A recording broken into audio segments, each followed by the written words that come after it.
હમણાં એક છોકરો જોવા ગયો, એટલે દીકરીને દીકરો, છોકરી છોકરો બે, છોકરીને બાપાએ કીધું કે જા બેટા, જો રૂમમાં દીકરી બેઠી છે, જાઓ વાતચીત કરી લો, જાઓ બેસો. તે બે વળે આમ, અને એમાં જે પહેલી વાર મળે ને એ તો આપણે એવા લાગે કે ઓહો, પહેલી વાર ને એવો ડાયો હતી ને બેઠો.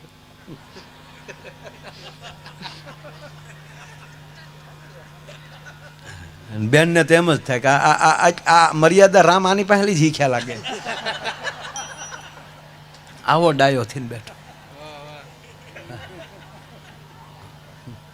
અને સામે એમ જ હોય.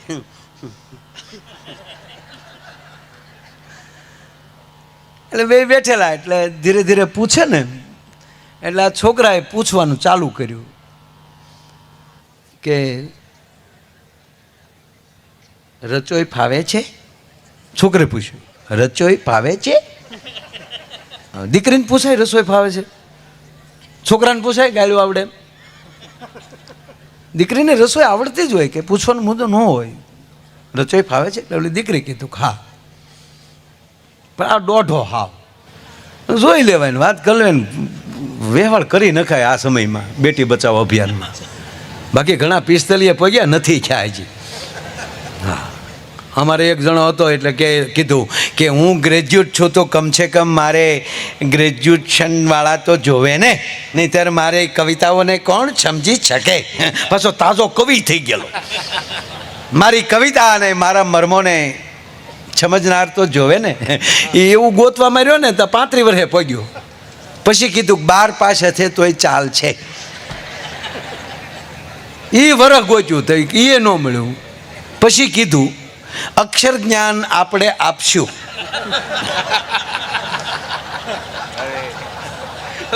લ્યો, તો એને કરતા પહેલેલી ડાયમાનો દીકરો થઈને પરણી ગયો હતો. એમ આવડો પૂછતો હતો બધું. રચોઈ ફાવે છે? એટલે દીકરી કીધું હા ફાવે છે. શું ફાવે છે? આપ જે કહો. અચ્છા, રોટલો ફાવે છે? રોટલો બનાવો છો? હા. રોટલો, લાપસી, દાળ ભાત, ખીચડી, આ એટલી વસ્તુ કહી દે ને એને બધું આવડતું હોય. જે દીકરીને લાપસી બનાવતા આવડતું હોય, જે દીકરીને રોટલો બનાવતા આવડતું, આ બે રસોઈ એવી છે કે ચોપડીમાં વાંચીને તમે ન બનાવી શકો, ટીવીમાં જોઈને ન બનાવી શકો. એ તો જેની માને આવડતું હોય ને એની જ દીકરીને આવડે. હા, રોટલો બનાવે તો બાપા રાજસ્થાનના શિલ્પકારની તાકાત નથી કેવી આમ ભાત પાડીએ, કે હાથમાં વીટીને વેઢ પહેરે ને એની આમ ભાત પડતી જાય રોટલા ઉપર, ત્રાંબાના પતરા જેવો પડ, ભાંગવાનું મન ન થાય. અને આ ઘરે રોટલાને ચોપડો, ત્રીજા ઘરે ખબર પડે કોકના ઘરે રોટલો ચોપડાનો. હા, અમુક બહેનો ગામડામાં આવ્યા હતા રોટલા શીખવા, શહેરના બહેનો, કે અમારે રોટલા શીખવા છે. આપણી બહેનો કે તો વયું આ આવો. ત્યારે બેઠા ચૂલા હતા, આપી કાથરોટ, કે આમાં નાખો પાણી, નાખો મીઠું, નાખો લોટ, એને આવી રીતે મહળો, ગોળ પીંડો કરો. ગોળ પીંડો કર્યો. પછી કીધું કે ટ્રેક્ટરના પૈડા જેવું કરો. તે બાવી પાસે ટ્રેક્ટર નહોતો જોયા, પાછા ગામમાં લાવ્યો, આ ટ્રેક્ટર, આ પૈડા.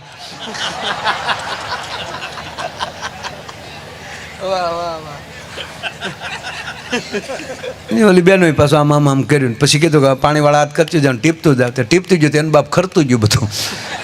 3 ટ્રાય કરી. પછી આપણી બેનું કાથરડ ક્યાંય લીધી, કીધું ધાબડી આ કરો. તાક પણ અમારે ટિફિન શીખવા હોય તો, તાક ટિફિન શીખવા હોય તમારે એકવાર મરવું પડે ને, અમારી માના કુખે તમારે જન્મ લેવો પડે સાહેબ. આ તાકાત છે. હા, એટલે આ દીકરીએ કીધું બધું આવડે છે, ચરચ.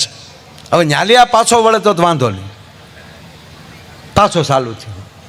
બાજરાના લોટનું શું બને? એટલે દીકરી કીધું કે રોટલા બને, પાપડે બને.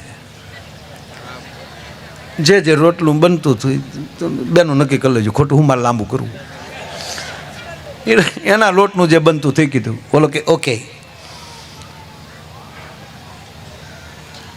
હમણાં આપણા 1-2 ધારાસભ્ય ખબર ને ઓલું હિન્દીમાં ડખો થાય છે,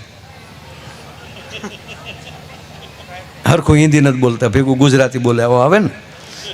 હમણાં મને ટીવી વાળાએ જોડ્યો કે આ ભાઈઓ આપણા સ્વર્ગસ્થ રૂપાણી સાહેબના પણ વચ્ચે એવું બનેલું કે ઇન્ટરવ્યૂ આપતા હોય હિન્દીમાં ને ગુજરાતી બોલે વચ્ચે, એટલે માણસોને કે હમણાં કાંતિભાઈનું નામ જો લે આપણે મોરબી, હમણાં મને પૂછતા હતા બધા, મને કે યાર હિન્દી નથી આવડતું, વચ્ચે ગુજરાતી બોલે. હવે સાંભળજો સાહેબ મારો જવાબ. મેં એમ કીધું કોઈ પણ માણસ હિન્દી બોલતો હોય તો વચ્ચે અંગ્રેજી બોલે કે નહીં? હે, વચ્ચે અંગ્રેજી બોલતો જ હોય, હિન્દી બોલતો હોય ને વચ્ચે અંગ્રેજી બોલે, એને તમે VIP કહો. તો ખરેખર તો ભાષાનું ખંડન થયું જ છે. એ શુદ્ધ હિન્દી નથી બોલ્યો, વચ્ચે અંગ્રેજી બોલ્યો છે. તો વચ્ચે અંગ્રેજી બોલે એને તમે VIP કહો. મેં કીધું તો કોઈ હિન્દીની વચ્ચે મારી માતૃભાષા ગુજરાતી બોલે એનું તમે ખંડન કરી શું કામ શકો સાહેબ? એનું ગૌરવ કેમ નથી લેતા કે આપણો નેતા આપણી ગુજરાતી નથી ભૂલ્યો? ઊંધું હું કામ લ્યો છો? એક જણાએ ગાંધી બાપુને ફરિયાદ કરી. ગાંધી બાપુ ને ત્યારે, અત્યારની વાત નથી કરતો, બાપુ જીવતા હતા તે દે ભાઈ, કે બાપુ આપણા ખાદી પહેરવા વાળા પીવે બહુ કોક કોક, આવું ગાંધી બાપુને ફરિયાદ કરી. ત્યારે ગાંધી બાપુએ કીધું કે એની કરતાં એમ કહો ને કે પીવાવાળાએ ખાદી પહેરવા મળ્યા, કોક દી હારા થાય. સાહેબ આ ગાંધી બાપુ, એમાં ગાંધી બાપુ ને વલ્લભભાઈ ને બધા બેઠેલા, સરદાર વલ્લભભાઈ પટેલ. અને હા હકીકતની વાત કરું સાહેબ, ગાંધી બાપુને વાંચજો, મજા આવે. હળવી વાંચવાની, ઓલી ગહન વાતોમાં તમારે પછી વાંચજો, પણ હા હળવી પલું. આ બધા બેઠેલા ને એમાં ગાંધી બાપુને આ પૂછ્યું વલ્લભભાઈ બધાએ, આમ હળવી મોજ કરતા હતા. એ કે હે બાપુ, કોઈને વિશ્વ સુંદરીનો એવોર્ડ આપવો હોય, રૂપાળી કોઈ બેન સ્ત્રી હોય એનો એવોર્ડ આપવો હોય તો અત્યારે તમારા મને ગાંધી બાપુને કહે કે રૂપાળામાં રૂપાળું કોણ, વિશ્વમાં રૂપાળું કોણ? ગાંધી બાપુ બોલ્યા ખબર? કસ્તુરબા. હવે કસ્તુરબાનો ફોટો જોજો, રાખના ઢગલામાં પાણીને છાંટા નાખે પછી શીતળાને ડાઘ હતા. સ્વરૂપ નહોતું માનું, પણ રૂપાળી એ હતી એ માટે કે ગાંધી બાપુની અર્ધાંગના હતી. એટલે ગાંધી બાપુએ કીધું કે કસ્તુરબા, અને દુનિયામાં બધાય કરતા રૂપાળા જેના પત્ની દેખાય ને એ જ ગાંધી બાપુ થઈ શકે, નકર તો જેઠાલાલ કહેવાય. દયા ભાભી ગરબા ગાવામાં જ રહે અને ઓલો બબીતા કોઈને દાટા મારતો.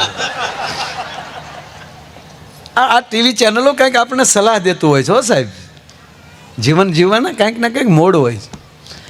એમાં એ બધા દાંત કાઢતા હતા, એમાં કસ્તુરબા રેટીઓ કાઢતા હતા. એણે બોલાવ્યા બધા કે અહીંયા હોય શું તમે તમારા બાપુ હારે ગાંધી બાપુ હારે હસો છો? તક કાંઈ નહીં બા, તક ના ના વાત કરો. તકે અમે એમ પૂછ્યું કે વિશ્વમાં રૂપાળું કોણ, એવું અમે અમારા બાપુને પૂછ્યું. તા કસ્તુરબા કહે તો કોનું કીધું? તાકે એણે તમારું કીધું. તા કસ્તુરબા શું બોલ્યા ખબર? ગાંધી બાપુ કોઈ દી ખોટું ન બોલે. સાહેબ આ દાંપત્ય જીવન છે. એટલે આ જોવા ગયો એટલે કીધું કે ચણાના લોટનું શું બને? એટલે દીકરીએ જે ચણાના લોટનું બનતું હતું એ કીધું. ઓકે,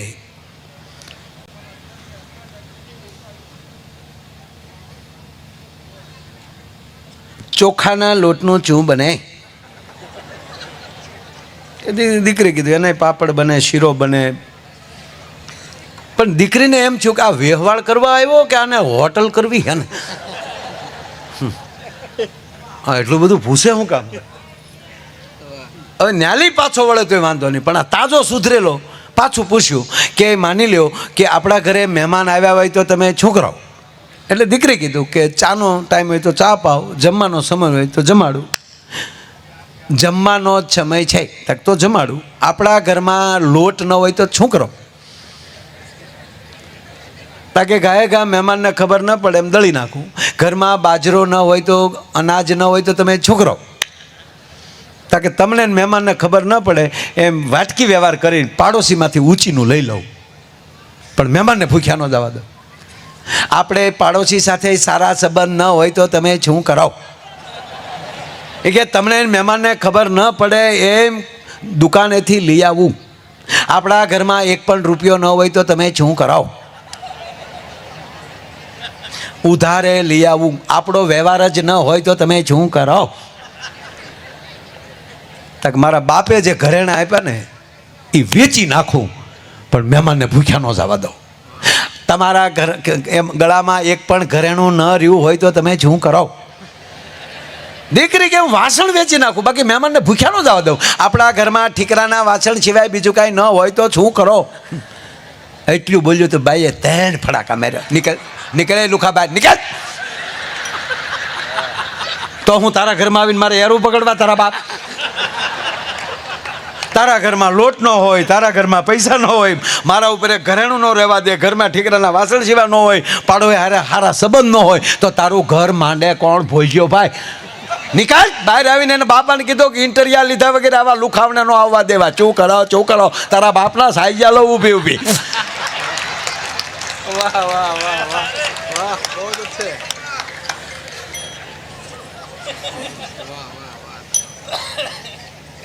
પણ મારું કહેવાનું સૂર કે એ માણસને જ્યારે કોઈ પણ આધાર ન રહે ત્યારે એનો આધાર છે આ દેશનું શાસ્ત્ર રહે છે.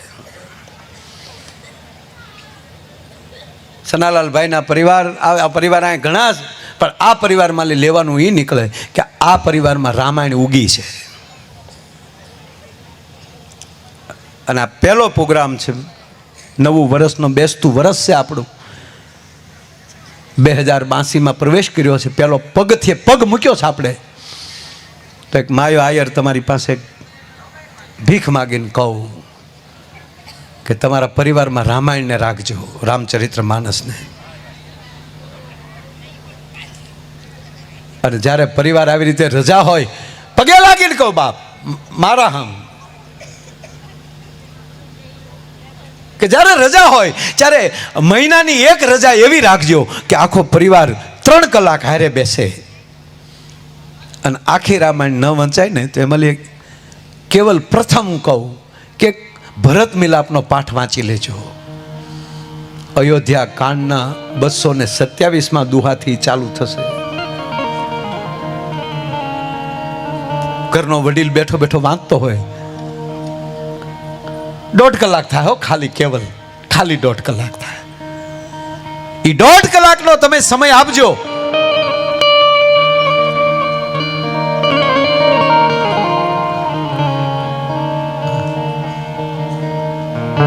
આ વાત કરતો ત્યારે ઘડીક કોઈ આડાવડું ન થાય. આ સલાહ નથી દેતો, આ જરૂરી છે. 5 કરોડ ઓછા હશે તો હાલશે પણ 5 સંસ્કાર ઓછા હશે તો નહીં ચાલે. સરકાર વગર એમ કહેવાય કે પ્રજા જેમ દુઃખી થાય, સરકાર વગર જેમ પ્રજા દુઃખી થાય ને એમ સંસ્કાર વગર પરિવાર દુઃખી થાય. તમારા પરિવારનું હેન્ડલિંગ, તમારા પરિવારનું સંચાલન તમારા સંસ્કાર કરતા હોય છે. આ સંસ્કાર બેઠો છે ને સાહેબ, આ 1.5 કલાક લાગે પણ મારે તમારે એ 2 મિનિટમાં મારી વાત કેવી છે તમે સાંભળો ન સાંભળો તમને મુબારક. હું સાંભળે, હું બોલું, હું સાંભળું ને